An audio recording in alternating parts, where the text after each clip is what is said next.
जो मैं share market के बारे में बता रही थी आपको। उसमें ये भी है कि मैं कंपैरिजन भी बता देती हूँ आपको कि फिक्स एफडी जो होता है, डेब्ट होती है, रियल एसेट होता है, गोल्ड होती है, saving account, current account, mutual fund, इन सब में क्या डिफरेंसेस है। मतलब एफडी क्या रिटर्न देती है, रिटर्न का बात कर रही हूँ मैं। डिफरेंस मतलब कि मेरा बेसिस, हम लोग शेयर मार्केट में बात करेंगे तो सिर्फ रिटर्न बेसिस में ही बात कर रहे हैं, है ना। डेब्ट फंड में क्या रिटर्न होता है। तो आप एफडी को ले लो 7%, ठीक है। और मैक्सिमम जो एजेड होते हैं उनके लिए तो मैं बात नहीं कर रही वहाँ पे, यहाँ पे, क्योंकि वो लोग बिगनर्स तो नहीं कहलाएंगे, पर फिर भी उन लोगों का जाता है 9.5 तक, और इन इतना रिटर्न आ जाता है। डेब्ट फंड में आता है 6%, जो गवर्नमेंट बॉन्ड होती है, गवर्नमेंट सिक्योरिटीज़ होती है। रियल एस्टेट आप ले सकते हो, रियल एस्टेट्स का क्या कुछ भी उन लोगों का कुछ फिक्स नहीं होता, फिर भी आप उसको 10% लेकर चलो, ठीक है। गोल्ड, गोल्ड का एक फेज़ आता है कि हाँ, इस फेज़ में अब गोल्ड चल रहा है, फिर वो रुकती है, काफ़ी लंबे समय तक रुकती है, फिर चलती है। उनका ऐसा है गोल्ड का। तो गोल्ड भी आप 6% लेके चल सकते हो। सेविंग अकाउंट एक तरह से है, ये 3% देती है। और करंट अकाउंट तो नेगेटिव होती है, आप इसको ज़ीरो लेके चल रहे हो, 0%। म्यूचुअल फंड आप मिनिमम 15% आज के टाइम पे ले सकते हैं, और मैक्सिमम तो मैं जैसे बताई थी 34% तक भी रिटर्न देती है। मैं कुछ फंड्स आपको ज़रूर बताऊंगी यहाँ पर, ठीक है। देखो, जैसे मैं बता रही थी कि आप शेयर मार्केट में रिटर्न डायरेक्ट भी ले सकते हो। डायरेक्ट मतलब कि डायरेक्ट आप स्टॉक में इन्वेस्ट कर सकते हो, और इनडायरेक्ट मतलब कि आप एसआईपी कर सकते हो, म्यूचुअल फंड कर सकते हो। और म्यूचुअल फंड में कुछ पैसा बॉन्ड में भी जाती है, गवर्नमेंट सिक्योरिटीज़ में। म्यूचुअल फंड करना है तो आप पूरे मतलब out of country international mutual fund होता है, उसमें भी कर सकते हो। जैसे कि बहुत सारे फंड्स है, मेराई लेती है, आप नाम ले सकते हो म्यूचुअल फंड्स का। फिर आप जैसे कि रिस्क एपेटाइट होना चाहिए म्यूचुअल फंड में करने का।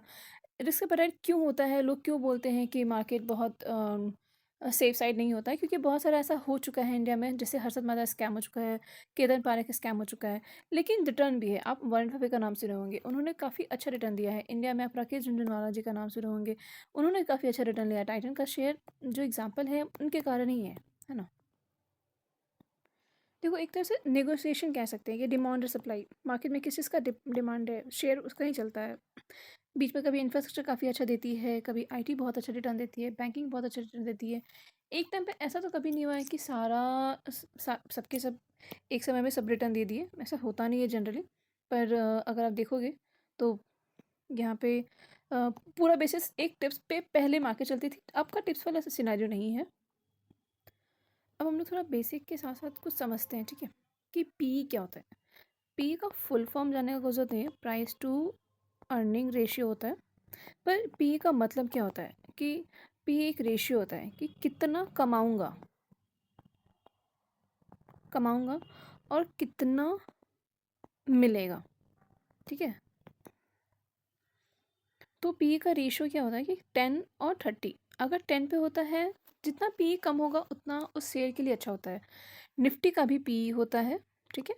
और इंडिविजुअल मतलब निफ्टी एक बल्क निफ्टी 50 हो गया, मतलब निफ्टी पूरा निफ्टी। सपोज सेक्टर का भी पी होता है, आप किसी सेक्टर में लगा रहे हो, सपोज आप ऑयल सेक्टर में लगा रहे हो, तो चेक करेगा कि रिलायंस का पी मान लो है 50, मैं एग्जांपल दे रही हूँ। और बट उस सेक्टर में, ऑयल सेक्टर में पी क्या है, तो ऑयल सेक्टर में पी है 10। तो मतलब कि रिलायंस का शेयर अभी सही नहीं है लगाने के लिए, वो थोड़ा नीचे आना चाहिए, पी तब लगाऊंगा, इन्वेस्ट करूंगा। ये सब चेक करते हैं इन्वेस्टमेंट के टाइम पर, ये कब कहाँ लगाना चाहिए। तो बेस्ट मानते हैं 10, और 30 को थोड़ा हाई मानते हैं। सपोज अभी रिलायंस अगर 50 पे है तो आप वेट कर सकते हो, क्योंकि ऑयल उस सेक्टर का पी 10 है, तो मतलब कि हाँ, अभी यहाँ पे सेक्टर वाइज तो सही चल रहा है, लेकिन इंडिविजुअली रिलायंस का शेयर नहीं चल रहा है। इनकेस ऐसा निफ्टी 50 का भी होता है कि आप निफ्टी 50 में पूरा शेयर में लगा सकते हो, आपके अगर आपके पास पैसा है। लेकिन निफ्टी 50 का म्यूचुअल फंड भी आता है कि निफ्टी 10 50 शेयर में लगा रहे हो, तो उसका पी ऑफ कोर्स अच्छा होना चाहिए, तभी तो इंडिविजुअली कंपेयर कर पाओगे। तो उससे बेटर आप यहाँ लगा लो। जो मैं एग्जांपल दे रही हूँ इसका मैं बता देती हूँ कि क्यों कंपैरिजन होता है और स्कैम कैसे होता है मार्केट में। तो मैं बताती हूँ, जो मैं अभी बता रही थी कि हर्षद मेहता स्कैम, तो उनमें क्या था ना कि वो इस एग्जांपल है कि एसी से शेयर था, जिसका प्राइस था शायद 200 300, और उन्होंने क्या किया कि मतलब बाइंग, पूरा मार्केट में बाइंग ले आए एसी से सीमेंट के लिए, कि अब उसको बाय करवाओ मल्टीपल टाइम्स लोग इतना बाय कर लिए कि वो जो 200 का शेयर था आप इमेजिन करो 200 का शेयर 9,000 हो गया था। फंडामेंटली कंपनी अच्छी नहीं थी। फंडामेंटली पूरा देखा जाता है ना कंपनी में इन्वेस्ट करने के लिए। मान लीजिए आप 1 लाख रुपए लगा रहे हो, कहीं पे भी लगा रहे हो, आप 1 लाख रुपए किसी को दे तो नहीं दोगे, पर आप 1 लाख रुपए लगा रहे हो तो आप चेक करोगे ना कंपनी फंडामेंटली कैसा है। लेकिन ये हवा जो बनने लगता है ना मार्केट में, बबल्स बोलते हैं इसको, ये बबल्स के कारण ये कंपनी 200 का जो थी वो 900 हो गया। इसको कहते हैं हर्षद मेहता स्कैम। इनमें क्या हुआ कि कंपनी में कोई भी फंडामेंटली स्ट्रांग नहीं थी वो कंपनी, ठीक है। तो उसमें स्ट्रेंथ भी नहीं था उस कंपनी में अभी, उस टाइम पे इसी में बिल्कुल स्ट्रेंथ नहीं था। कंपनी प्रॉफिटेबल नहीं थी, कंपनी टॉप लाइन ग्रोथ उसका बिल्कुल नहीं था। मैं ये सब टर्म्स लिख देती हूँ, आपको समझ में आएगा। बॉटम लाइन ग्रोथ भी नहीं थी। कंपाउंड एनुअल ग्रोथ जो बोलते हैं, कम जिस कंपनी से एक्सपेक्ट करते हैं हम लोग कंपाउंड ग्रोथ, वो भी नहीं थी। तो वो कंपनी ऐसा ड्रॉप डाउन आया बीच में कि इसी को बोलते हैं स्कैम। कि आप बबल्स में आपको बाइंग करवाएं। आप कभी भी आप देखोगे ना बबल्स आ रहा है, अरे सबको इस मार्केट में लगा रहे हो, तो फिर आप भी उस मार्केट में लगाना स्टार्ट कर दोगे। और जब वो गिरेगी तो वहाँ पे वो लोग सेल कर देंगे, बड़े इन्वेस्टर्स, और आप ट्रैप में आ जाओगे। तो मैं सिंपली टर्म पी का रेंज बता रही हूँ, जो मैं बताया कि 30 तक का रेंज होता है। 30 एक डी इन्वेस्ट होता है कि इसमें इन्वेस्ट नहीं करते, ठीक है। और ये होता है इन्वेस्ट का टाइम पे, ये डिसइन्वेस्ट होता है कि अभी अभी रुक जाना, पॉज है, ठीक है। रैली क्या होता है कि पंप एंड डंप वाला रैली अलग होता है, जिसमें टिप्स पे लोग अपना शेयर गवा देते हैं, वो लोअर सर्किट शेयर में लगने लगता है, जबकि ऊपर के इन्वेस्टर्स बेच देते हैं। बड़े इन्वेस्टर्स जब बल्क में सेलिंग होता है ना, तब हम लोग जैसे रिटेलर्स फंस जाते हैं। तो पी का थोड़ा सा एक और बेसिक समझते हैं कि पी, मान लीजिए पी 10 है, तो इसका मतलब क्या हुआ कि आपको 1 रुपये कमाने के लिए आपको यहाँ पे 10 रुपये लगाना पड़ेगा। सपोज वही पी 30 है, तो वहाँ पे आपको 1 रुपये कमाने के लिए 30 रुपये लगाना पड़ेगा। अब समझो, अब पी का मतलब मैं क्या बोल रही हूँ कि 30 रुपये पे क्यों डिसइन्वेस्ट कहा जाता है, क्योंकि हम कमा 1 रुपये ही रहे हैं। अगर पी 10 है तो हम 10 रुपये लगाएंगे तो हम 1 रुपये कमा लेंगे। जब पी 30 है तो हम उसी 1 रुपये कमाने के लिए हमको 30 रुपये देना पड़ेगा। मतलब ओवर वैल्यूएशन टाइप्स हो गया कि ओवर वैल्यू शेयर है, हम पैसा ज़्यादा दे रहे हैं, पी का वैल्यू ज़्यादा है, लेकिन कमा हम उतना रहे हैं जितना हम पैसा 10 वाले पी पे दे रहे हैं। पैसा हम 10 रुपये ही दे रहे हैं, लेकिन कमा 1 रुपये रहे हैं। कोई आपको बोलेगा 1 लाख रुपये दो, मैं तुमको 1,000 रुपये दूंगा।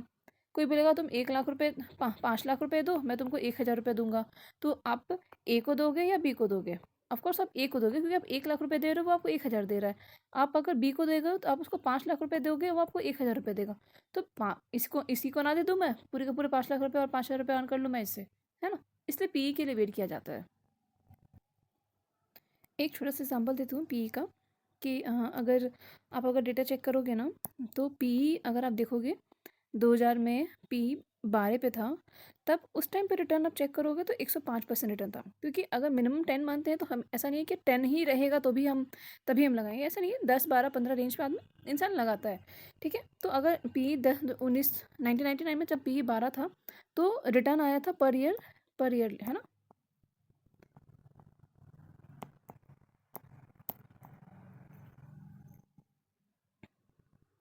ईयर रिटर्न 105% रिटर्न था। जब 2003 में पी 11 पे था, तब 116% के अराउंड रिटर्न था।